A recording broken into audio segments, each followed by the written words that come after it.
রণবীর সিং এর সিনেমার সেটে উড়ছে পাকিস্তানের পতাকা। ছি, নির্লজ্জ বলে কটাক্ষ নেটপাড়ার। Hi everyone, welcome back to my channel Anjana entertainer. বন্ধুরা, তোমাদের সকলকে আমার এই ছোট্ট ইউটিউব চ্যানেলে স্বাগত জানাই।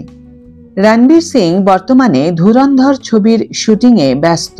সম্প্রতি নিজের জন্মদিনে সেই সিনেমার লুক প্রকাশ্যে এনে শোরগোল ফেলে দিয়েছিলেন অভিনেতা। তবে এবার ধুরন্ধরের জন্যই বিপাকে পড়তে হলো রণবীরকে। কিন্তু কেন? আসলে ছবির সেট থেকে বেশ কয়েকটি নেপথ্য দৃশ্য ভাইরাল হয়েছে। তার একটিতেই দেখা গেল ধুরন্ধরের সেটে উড়ছে পাকিস্তানের পতাকা, আর সেই ক্যামেরাবন্দি দৃশ্য নেটপাড়ায় ভাইরাল হতেই বিতর্কের সম্মুখীন অভিনেতা রণবীর সিং। আসলে পহেলগাঁও সন্ত্রাসের পর থেকে একাংশের মনে জন্ম নিয়েছে পাকিস্তান বিদ্বেষ, যার জেরে পাক শিল্পীদেরও রিয়াত করতে নারাজ বলিউডের ফিল্ম সংগঠনগুলি। সর্দারজি 3 ছবিতে একাধিক পাকিস্তানি শিল্পীদের সঙ্গে অভিনয় করায় সম্প্রতি বয়কটের মুখে পড়তে হয়েছে দিলজিৎ দোসাঞ্জকে। তার সিনেমা মুক্তি পায়নি ভারতে। এমন আবহেই রণবীর সিং এর পরবর্তী ছবি ধুরন্ধরের সেটে পাকিস্তানের পতাকা দেখে অসম্ভব রেগে উঠেছে নেট ভুবন। কারো প্রশ্ন, সেটে পাকিস্তানের পতাকা কেন রাখা হয়েছে? আবার কারো কটূক্তি, বলিউডের পরিবেশ একেবারে নষ্ট হয়ে গেছে।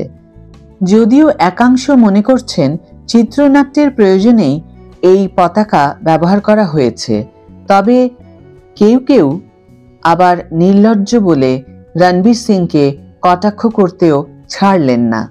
উল্লেখ্য, ধুরন্ধর আদতে বাস্তব ঘটনা অবলম্বনেই তৈরি।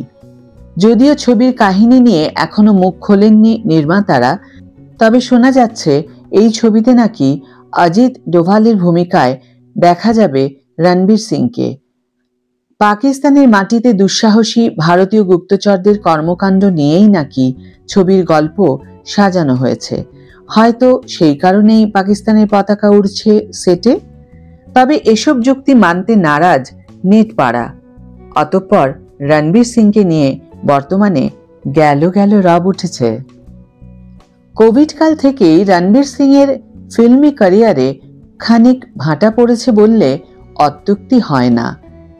83, সার্কাস, জয়েশ ভাই জোয়ারদার কোনো ছবি দর্শকদের মনে দাগ কাটতে পারেনি।